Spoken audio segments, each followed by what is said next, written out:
Haha. All right. So it kind of goes da da da da da da da da da.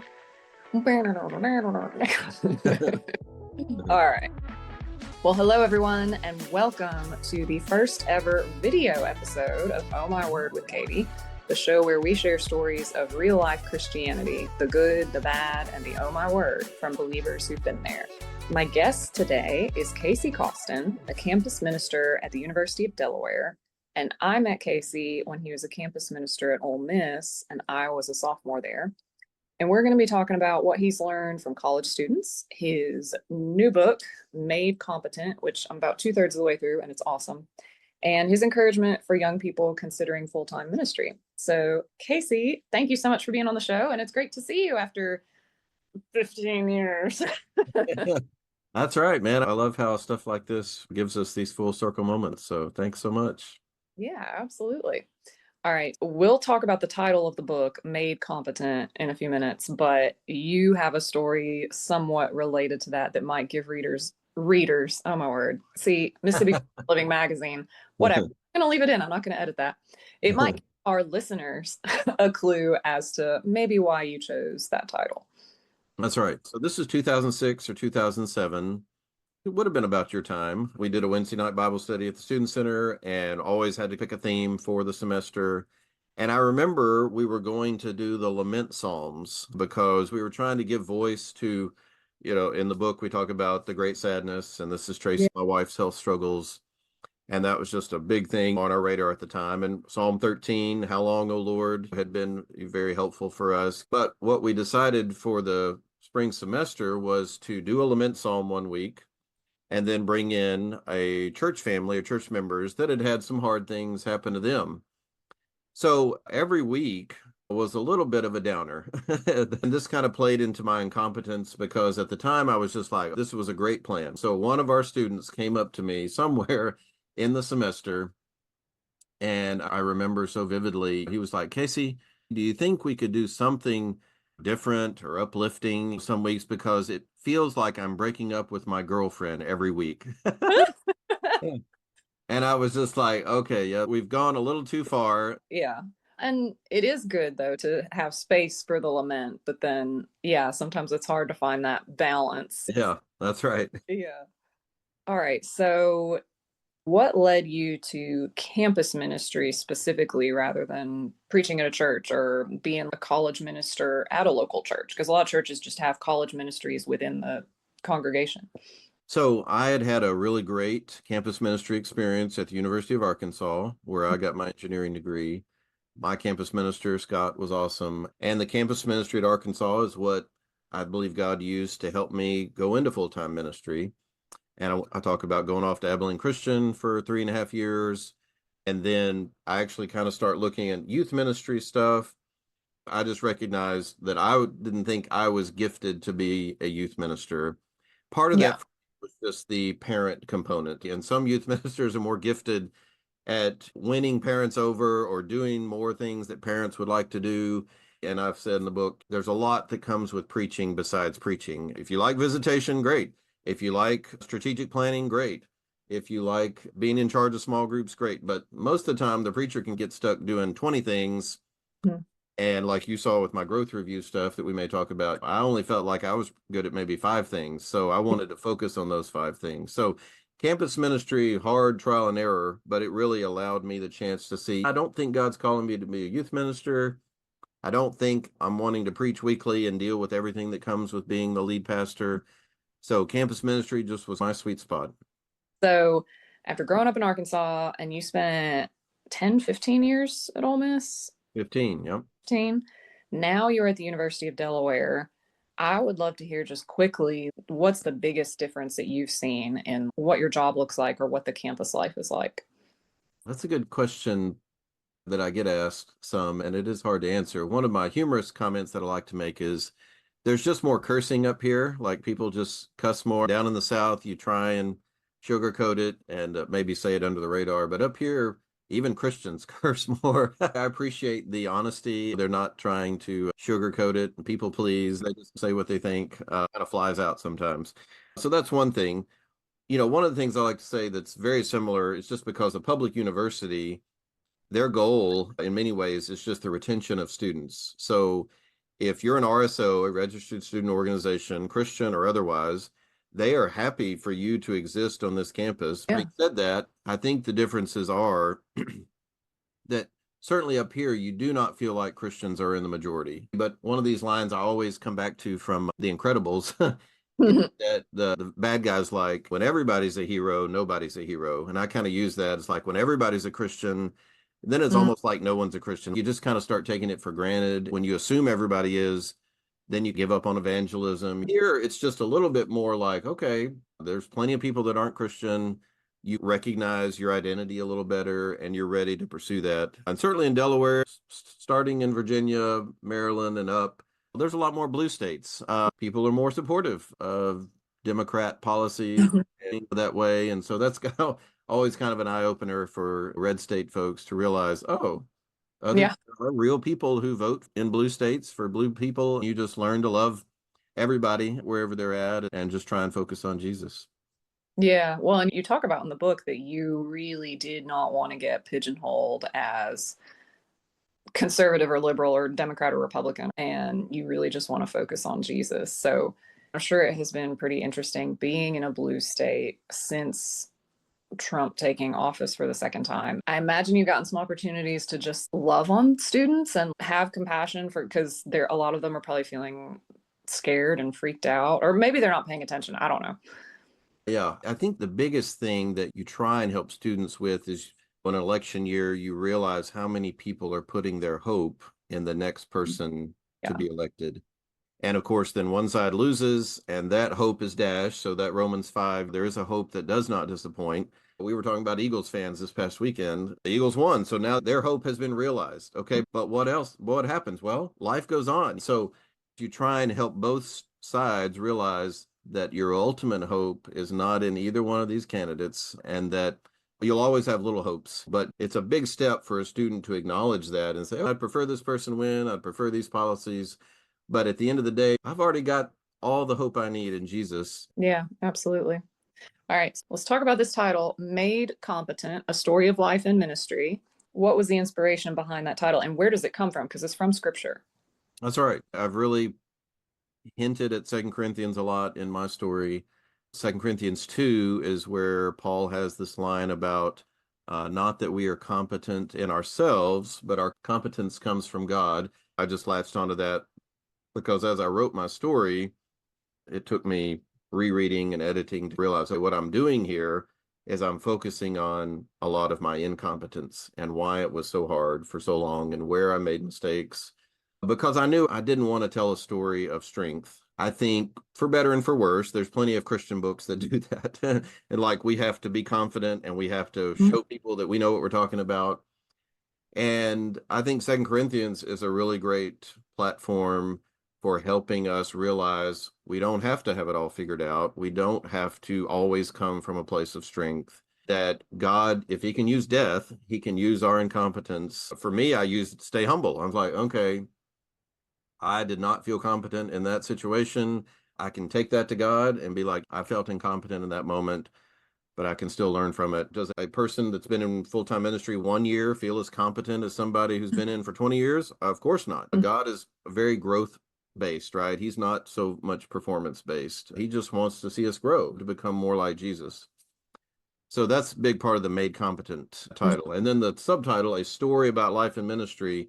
I wanted to tell a story. I could have done 10 points to bless your ministry. I just want to tell a story. I love stories from Lord of the Rings, which is in there, to other stuff. So it's a story. Wanted to tell a story about life and ministry, but as you know, I really wanted to weave in my family story because Tracy's health struggles early on really blew up on us. The struggle to have more kids, and the path we went and the struggle that put on our marriage. I just wanted to put all that in there because not a lot of people think about the behind the scenes of a minister. They kind of can treat a full-time staff minister like you're our manufacturer. Just manufacture the classes, the curriculum, do the evangelism, tell us the results. And this for me reminded me, and I hope reminds others, that we are human and that we have our own issues behind the scenes, and it's why growth is slow. So I wanted to put all that in there to make it more authentic, I think. So you talk about God makes us competent, and a lot of your story is you describing ways that you felt incompetent. At one point in the book, my jaw dropped because you said you felt incompetent as a campus minister for 8 years. That's a long time to Right. feel that way. And then, like, I read a chapter of your book where you talk about the performance reviews you used to get, and they were a little different. It wasn't like sitting down one on one, it was like 10 different people anonymously would like offer their critiques of how you were doing. Yeah. Maybe a few students, some church leadership, stuff like that. And you include in the book just a portion of the comments you received from 1 year, just one performance review.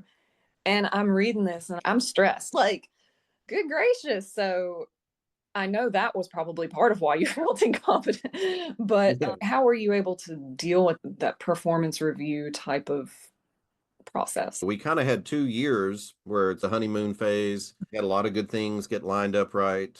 And then after 2 years is when Tracy's appendix ruptured and all the health issues came. Now we're getting out of the honeymoon, but then we're just like, just totally thrown off track, not even working half the time because I'm just trying to care for her and then juggle Miles a little bit while she's still primarily just trying to heal herself.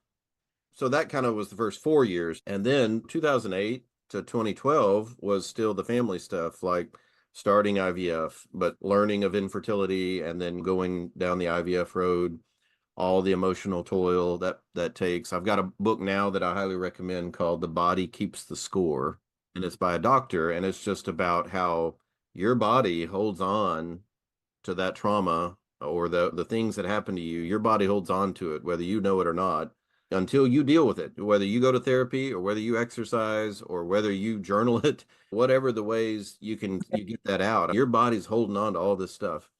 Tracy's body was holding on to a lot, and took me years to realize my body was holding on to a lot as well. I had secondary trauma because of Yeah. everything Tracy had been through. So the family stuff is happening, and then yeah, the growth reviews are happening, and thankfully those are just once a year. Eric, my elder that went through that stuff with me, was very encouraging and very pastoral, and he's the reason I didn't quit.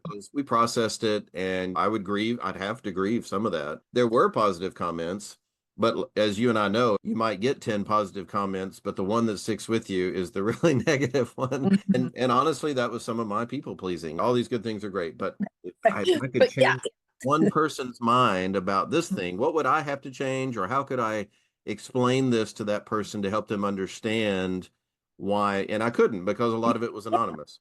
Eric probably tried to address some of this with some of the other elders, maybe that were some of the commenters or some of the church members. And that's why I probably had a really good 15-year career there at Ole Miss, because Eric had been advocating for me. He Yeah. had lost a son. He was by Tracy's bedside.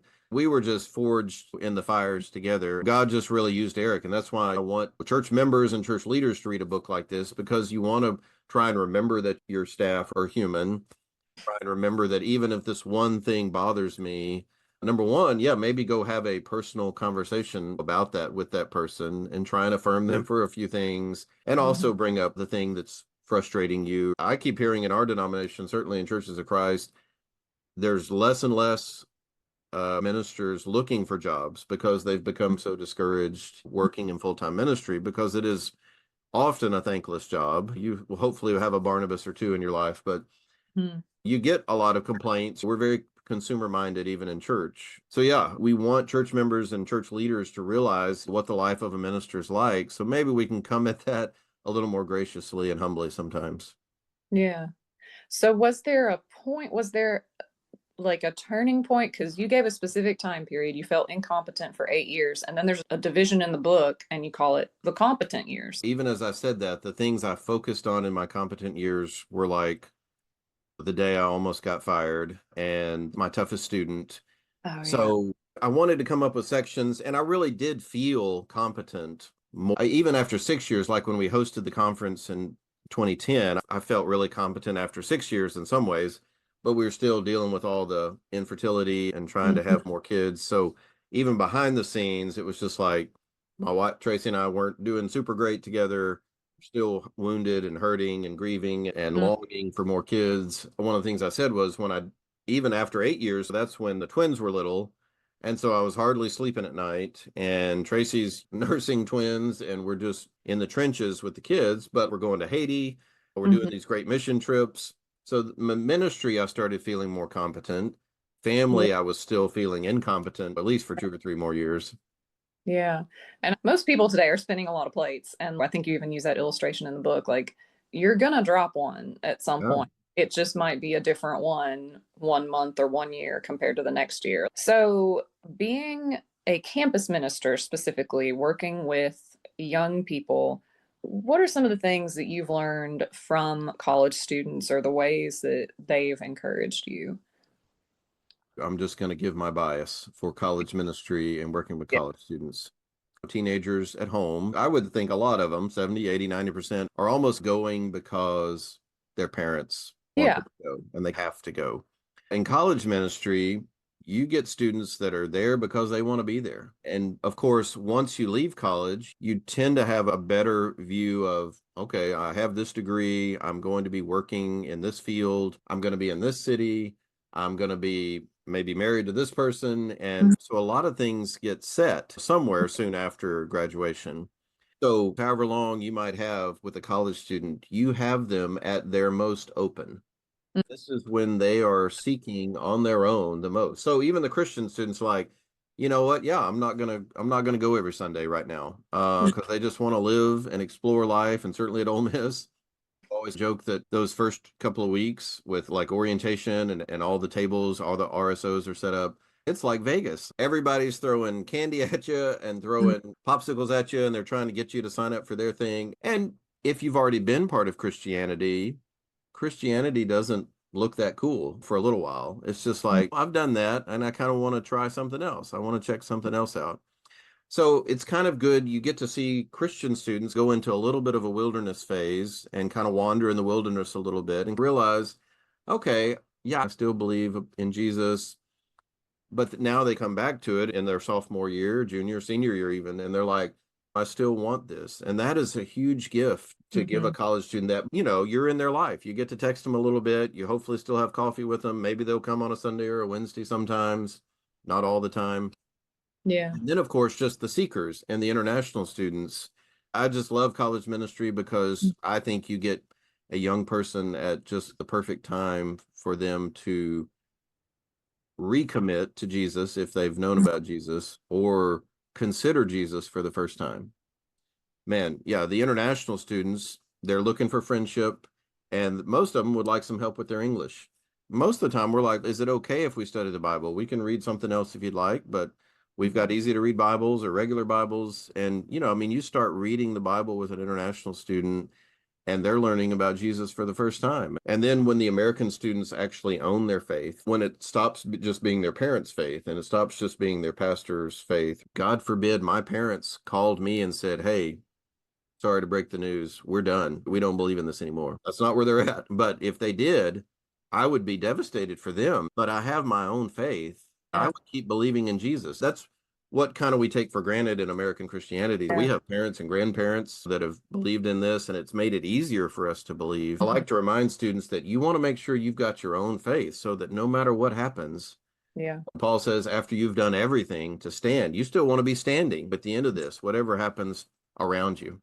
So I didn't put this in the list of questions I sent you, but what's one of the hardest things that you've walked through with a college student? One of my associates and I had to walk a student over to mental health services this past fall because she was in danger. She was not safe for herself.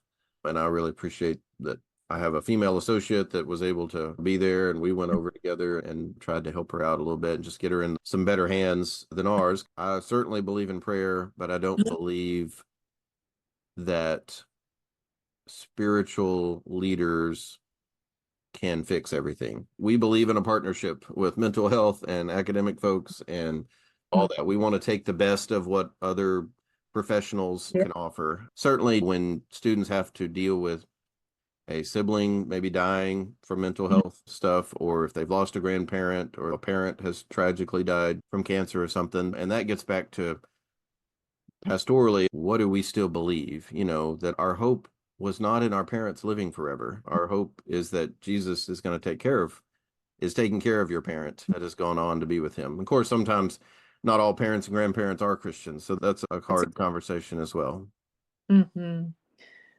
Have you seen, because you've been in campus ministry for 20 years now, I mean, the advent of Facebook and Instagram and all these things, how have you seen the issues change that college students are facing today? Guys might in general struggle with something like lust, right? And just beautiful college women, what am I going to do with that? And then maybe the flip side of that, some for women, is look at all these other beautiful women, and now I have to deal with my own insecurities. And of course, social media can amplify that.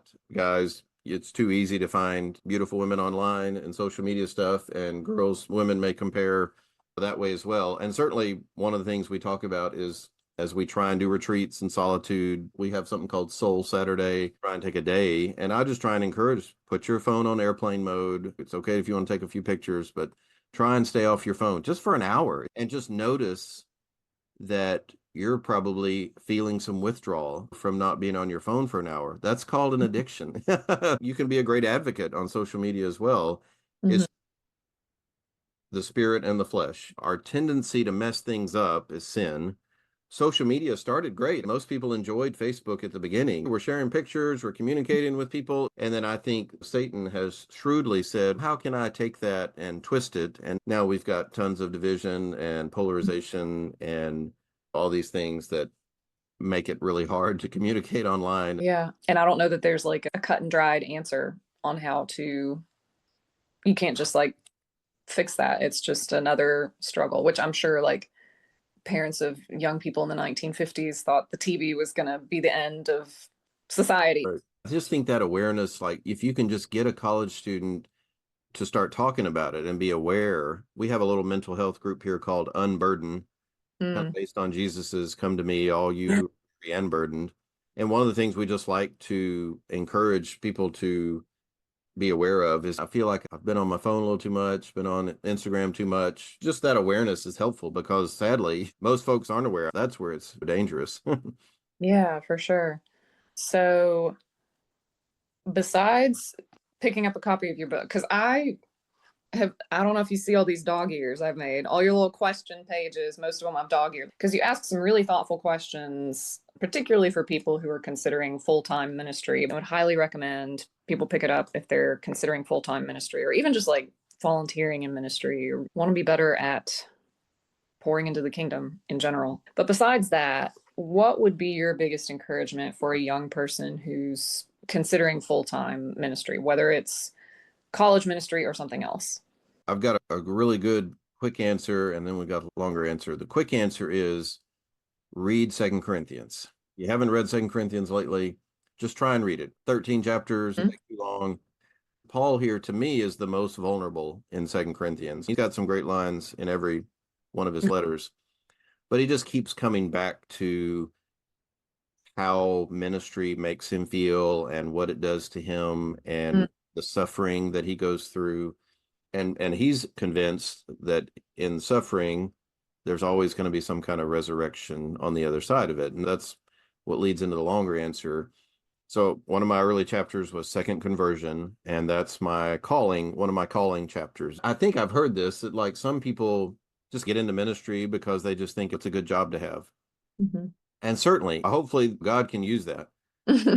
But for me, I believe I had to feel like called by God to go into ministry to do it.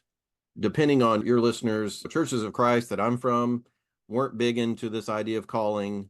What I'm just talking about is God called Abraham and God called Moses. Somehow he got their attention and asked them to do something that they weren't really even thinking about or planning to do. And I feel like that's what God did with me. He got my attention. He made me pivot from chemical engineering to go into ministry. Big pivot. So God did something there. To me, that's the calling. And so if you feel called by God to do full-time ministry, that is a huge catalyst for keeping you going. The flip side of that, the last third of my book, the fourth section, The Crucible, is about the suffering, a lot of my own suffering in ministry. And when you suffer in ministry, which is going to be inevitable, if you feel called by God to that ministry, you will not give up. You will endure. If you don't feel called, it's going to be real easy to get out and say, I didn't sign up for this. And just a reminder, that's how Elijah felt. That's how Jonah felt. They were all like, nope, I'm out. And then God gave them time. He let them get a nap, get some food, get some self-care. And then he thought, okay, let's try again. Are you ready to go with me to Nineveh? Are you ready to go to the mountain? And let me do that gentle whisper thing for you. So I just want to encourage people, you might not have to 100%, but you almost certainly need a calling. And so if you're just thinking about ministry at all, ask God to confirm that in some way.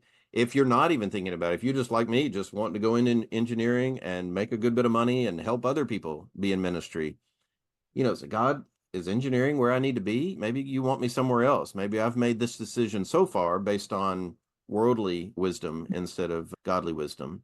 Yeah. And then just the suffering's going to come, and just being ready to endure, and that the resurrection power that we have is to endure. It's not always going to be amazing, miraculous things that God's going to help us do. Part of the resurrection power is just that, man, Casey's still here 20 years later, loving college students, and praise God, that is not Casey. As good a guy as I think Casey is, he has needed resurrection power to get through all the hard things that have come in life so far. Awesome. All right. I think we're going to go into our lightning round to wrap up here. Are you ready? Let's do it. This sounds like such a fifth grade Sunday school question, but I think it could get really interesting. What's your favorite thing about Jesus and why? Yeah, well, I can tell you, my overthinking brain was like, it was not a fifth grade question. My favorite thing about Jesus is that he had a spiritual life that allowed him to be ready for everything he had to deal with publicly. Luke says Jesus often withdrew to lonely places and prayed. So I love that Jesus in those moments had to be thinking, okay, I know the Pharisees are going to be coming after me tomorrow, probably. So I need to be ready for that. How am I going to address the Pharisees when they come at me with this? He was Jesus, but I still think he prepared somehow in private with the Father before he ever dealt with some of those public things. Yeah, for sure. All right. Second question. What brings you joy? I have rediscovered fiction recently because that kind of helps me, because I don't know if I'm that intense, but I don't know. I take my life seriously. I remember at Ole Miss, sometimes when we'd go on trips, people see a side of me and they're like, oh, that's weird. I didn't picture Casey as all silly or laughing or whatever. But anyway, getting back into some fiction just in the last few months has been really helpful for me. It gives me joy, helps separate me from the daily grind. And just the other thing I got to say is just, this week, one of our student leaders and I had a lunch with a freshman seeker, just from a different background, not American. And just hearing this seeker ask questions and getting my student leader to be there and try and answer. And we both tried to answer and just love this student and fumbled through some of our answers, trying to help him ask, because he's asking really hard questions. That's my sweet spot in ministry, just helping bring a student leader along and working with somebody that's not yet following Jesus. That's gold. Yeah. And sorry, I'm derailing the lightning round because that made me think of something else from the book that you said that I really related to. You said evangelism early on scared the mess out of you. Even for people who want to go into ministry, I'm sure they can feel that as you did. Was there anything in particular that helped you push through that fear? I remember saying in the books, praying before going out. If you're meeting someone or trying to do something on campus, I'm a little more introverted. I had another P word, and then prayer and practice, just practicing it. If you do something 2 or 3 or 4 or 5 times, you're like, okay, I'm starting to get the hang of this. And if we only barely share our faith once a year, we're never really getting any practice. And then doing it with somebody else. I forget, there's another partner. Yeah, I think that was it. So if you're partnering with somebody, Jesus sent them out 2 by 2 for a reason. If you're not by yourself doing it, you've at least got somebody there in the struggle with you. So prayer, a partner, and practice. Very few of us, I think, are gifted evangelists, but everybody can do what Colossians 4 says about being devoted in prayer, being watchful and thankful, making the most of opportunities, be wise in how you speak. So those are just things that any of us can cultivate that helps us be better evangelists, even if we're not street corner preachers. I feel like God is still teaching me to have the patience to build the relationship up to the point where I can have that conversation. And I'm not like, I mean, in the past, I have texted coworkers just randomly, never had a spiritual conversation with them before, not really good friends with them, but I'm going to give them the plan of salvation in a text this long. I don't think God's ever going to stop you from doing that. He's not going to stop you from sharing the gospel, but I'm learning now to have the patience to be more intentional. Like, That's right. And I have a little thing later that I just want to share that may be helpful. My guy that was working here with me, Rusty, he just talked about how relationships naturally go from casual to meaningful. And then as a Christian, you think about taking them from meaningful to spiritual. You start talking about God a little bit in your life, or you just say, hey, I'm going to pray about that for you. So all of a sudden now this person knows, okay, they're praying for me, like that or not. Most of them will tell you, don't pray for me. And then after spiritual, you can get to biblical conversations where, so casual, meaningful, spiritual, biblical, there is a intentional, organic progression that can happen if you just be prayerful and just kind of look for those opportunities. yeah. And being open about yourself too, for sure. That's right. All right. Finally, do you have, it's probably from 2 Corinthians, a favorite scripture or life verse that you want to leave our listeners with? 2 Corinthians 12. I've memorized these as part of my prayer walk, and I get it mostly right. Where Paul's talking about his thorn, but Paul says, God said to me, my grace is sufficient for you, for my power is made perfect in weakness. We could put incompetence in there for weakness. And then at the end, he says, for when I'm weak, then I'm strong. So when I'm incompetent, then I am made competent. Somebody like me who I did band well, I did engineering pretty well. I had succeeded in life so far, and ministry was kind of like a setback for me. I don't feel like I'm really good at this. Yeah. So it's just like when I'm incompetent, it's a possibility. It's an open door for God to make you a little more competent, to gain a little more wisdom for the next time. Yeah, for sure. Well, Casey, it was so good to talk to you. I'm so glad we got to do this. And y'all get the book, Made Competent, A Story of Life and Ministry by Casey Coston, Coston.